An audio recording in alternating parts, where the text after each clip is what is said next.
যাদেরকে দিন শিখানো হয় না এমন সন্তানেরা আল্লাহকে ডাক দিবে আর বলবে, আল্লাহ ওই আমার পিতা মাতা, যে পিতা মাতা আমার ঘরের কাছে নুরানি ছিল, আমার ঘরের কাছে মাদ্রাসা ছিল, কিন্তু কখনোই কোরআন আমাদেরকে শিখায় নাই। কোটি কোটি টাকা খরচ করছে কিন্তু আমাকে কোরআন শিখায় নাই। কোটি কোটি টাকা ব্যয় করছে কিন্তু আমাকে মক্তবে পাঠায় নাই।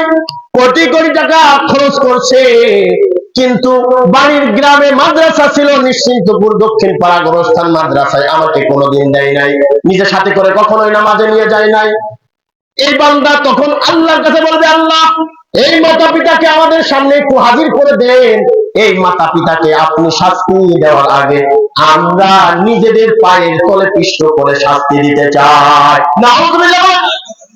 বান্দা একের পর এক প্রমাণ দেওয়ার পরে বান্দা যখন আর কোনো দিককুল পাবে না, বান্দা বলবে, একাতে আল্লাহ বলেন, ওয়ায়াউমা ইয়া'আদু যালিমু আলা ইয়াদাইহি ইয়াকুলু ইয়া লাইতানি ইত্তাখাযতু মা'আর রাসূলি সাবিলা ইয়া ওয়াইলাতা লাইতানি লাম আত্তাখিয ফুলানান খলিলা লাকাদ আদাল্লানি আনিয যিকরি বা'দা ইয জাআনি ওয়া কানা আশ-শাইতানু লিল ইনসানি খাযুলা। আল্লাহ সব ভাবে প্রমাণ দেওয়ার পরে ফেরেশতাদেরকে বলবে, খুযুহু ফাগুল্লুহু সুম্মাল জাহিমা সাল্লুহু সুম্মা ফি সিলসিলাতিন যারউহা ৭০ যিরাআন ফাসলুকু।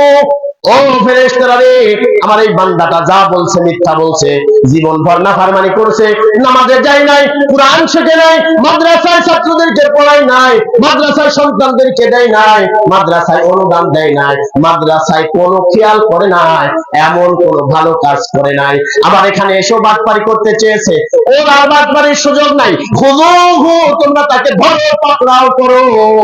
খুযুহু ফাগুল্লুহু সুম্মাল জাহিমা সাল্লুহু সুম্মা ফি সিলসিলাতিন দারউহা ৭০ যিরাআন ফাসলুকু।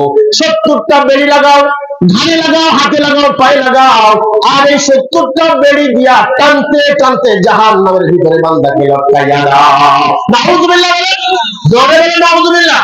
তার মানে হলো আল্লাহর জাহান্নামের শাস্তি থেকে বাঁচার জন্য ১ নম্বর কাজ করতে হবে কি? নেক আমল।